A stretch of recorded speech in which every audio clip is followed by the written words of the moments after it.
Good morning, students. Once again, welcome you all in geography class. Students, in my previous video, we have seen trades, balance of trades, types of trades. Okay. So, today I will be teaching you export and import and some of the organizations of the trade. Let's see. Export and import. These are the basic processes of international trade. So let us learn about this basic process. First one, export. When a country produces excess goods or services than required, it sells these to countries which have a demand for it. This is called export. Import. When a country buys those goods and services which are scarce in their own country from another country, it is known as import. So children, the export and import, it helps to grow the national economies, okay, and it expands the global markets. Balance of trade. The differences between the import and export values of country in a specific period is called balance of trade.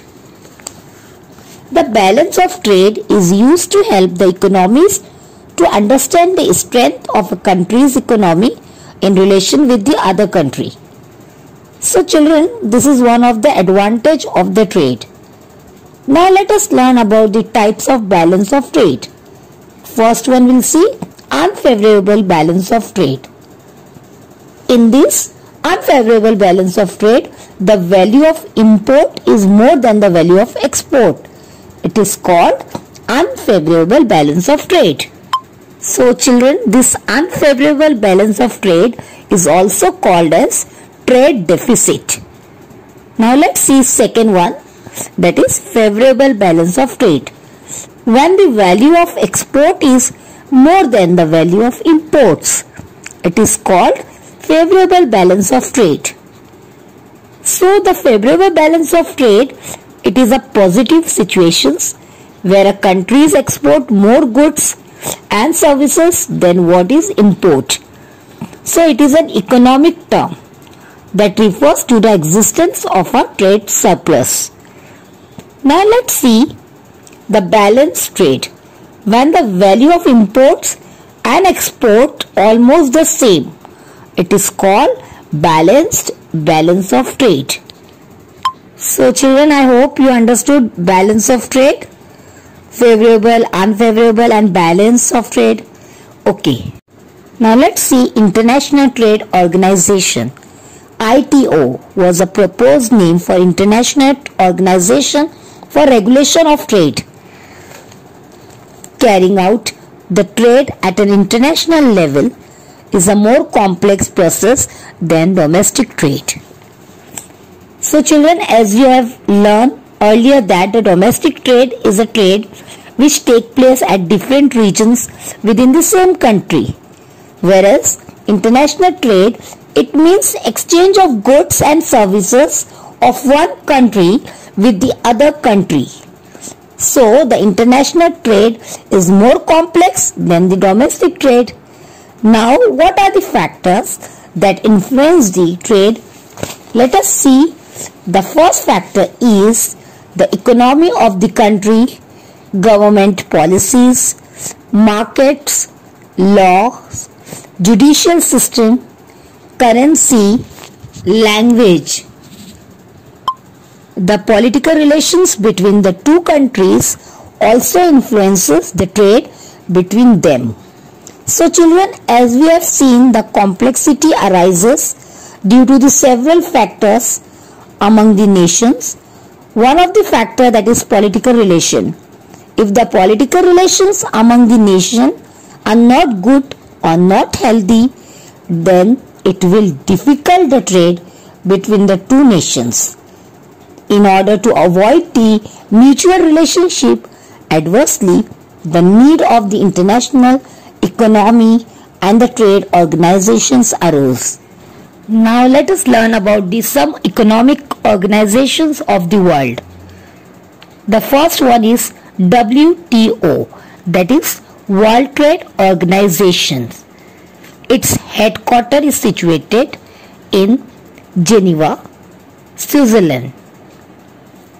The main aim of this organization is to provide platform for negotiations in international trade, to handle the differences related to trade, monitor the trade policies of member states, providing technological assistance and training to developing countries. Second organization is European Union, that is EU, and its headquarters is situated in Brussels, Belgium. The functions establish an integrated market amongst member nations in Europe, free flow of goods, services and capital in Europe. Custom duties have been cancelled on exchange of goods within member. Common euro currency established. Next one, Organization of Petroleum Exporting Countries, OPEC, and its headquarters is situated in Vienna, Austria. The functions are controlling the international trade of crude oil, controlling the rates of crude oil productions among member states, maintaining consensus in oil exports. Next economic organization is South Asian Association for Regional Cooperation, that is SAARC, and its headquarters is situated in Kathmandu, Nepal. Functions are finding satisfactory solutions to the common problems faced by countries in South Asia, increasing social welfare, raising the living standard, and increasing regional cooperation among member states. Aim is to remove unrest in South Asia. Next, Association of Southeast Asian Nations, that is ASEAN, ASEAN, and the headquarters is Jakarta, Indonesia. Functions are expanding social and cultural harmony along with economic growth in SE Asia, promoting regional peace, promoting tax waivers for trade growth in member states. Next, Asia Pacific Economic Cooperation, that is APEC, and the headquarters is in Singapore.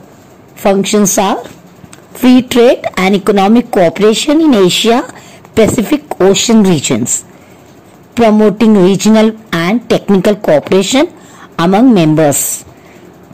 And the last organization, Brazil, Russia, India, China and South Africa. Children, it is also called as the BRICS, and the headquarters is situated in Shanghai, that is in China.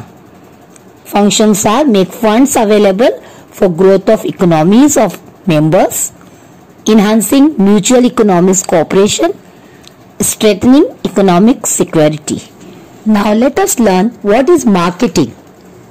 Children, marketing refers to the activity of business related to buying and selling the products or services.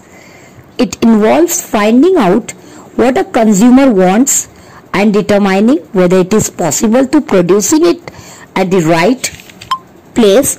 Accordingly, the company then manufactures and produces the product and sells it is into the market. Now this marketing plays a vital role in the trading system. Let us learn how does it plays a vital role.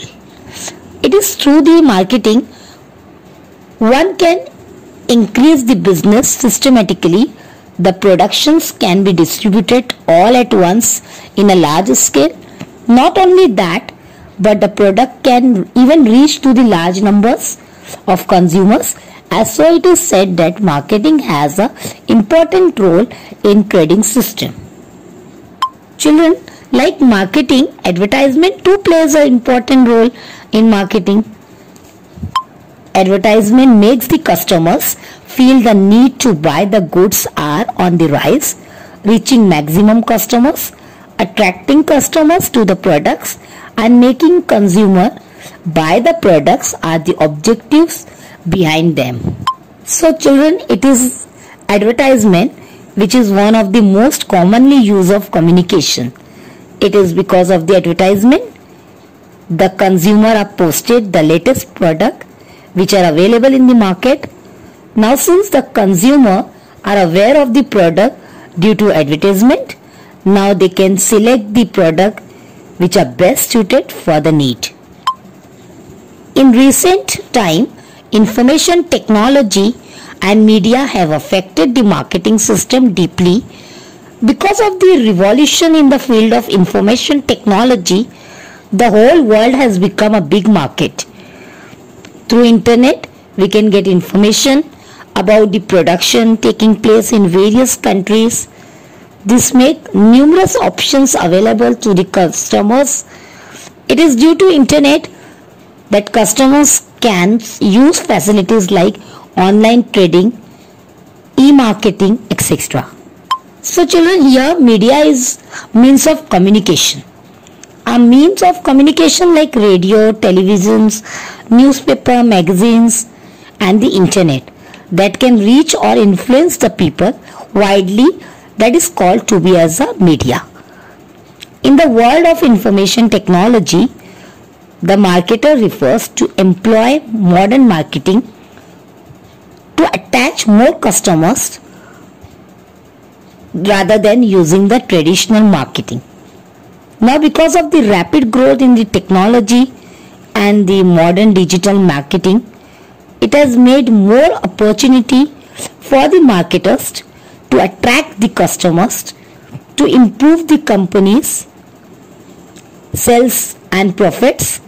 Advertisement attract more buyers to buy a product from the market.